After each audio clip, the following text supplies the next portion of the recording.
Hi everyone. A right signal at a roundabout is quite important. But would you right signal to do this?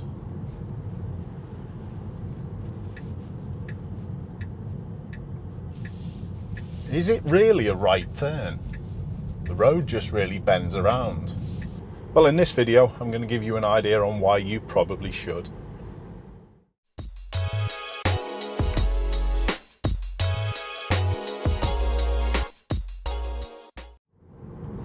That first roundabout that we came to is effectively no different than the one we've got in front. It's just a slightly different angle. We've got the road that we're approaching from, we've got one to the left, and we've got the other one. Well, why shouldn't I right signal here? Well, this is what we're going to be discussing today.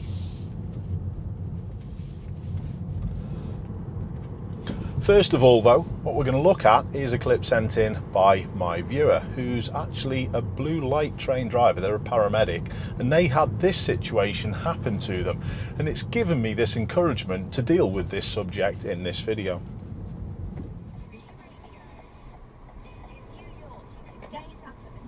In 50 yards, at the roundabout, continue straight to stay on Churchill Road. 300 yards, at the roundabout, continue straight to stay on Churchill Road. It's the white vehicle catching from behind that we should be watching on the approach to the next mini roundabout.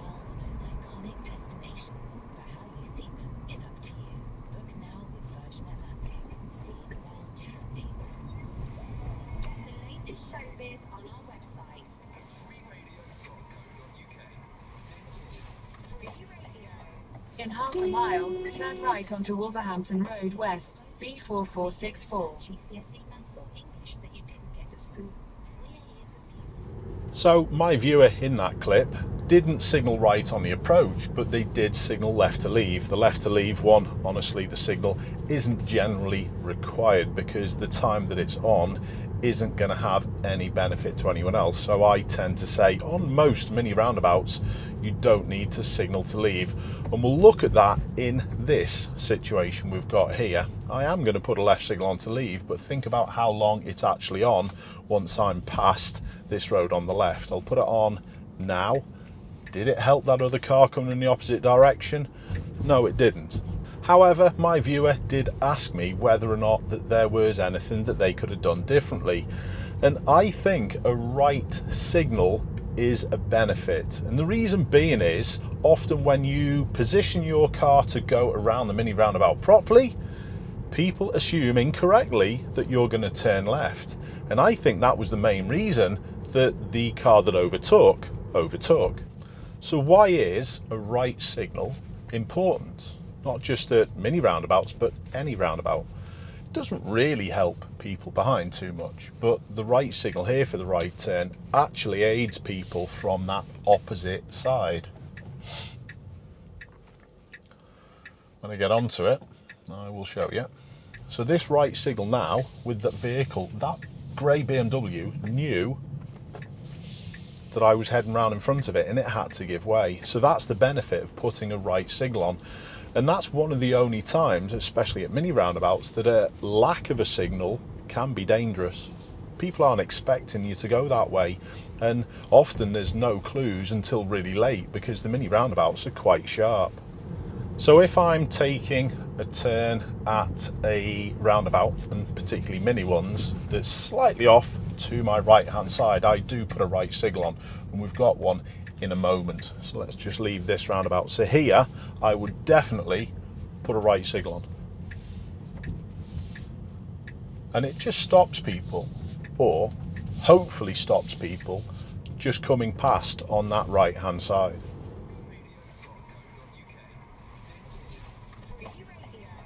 In half a mile, turn right onto Wolverhampton Road West, B4464.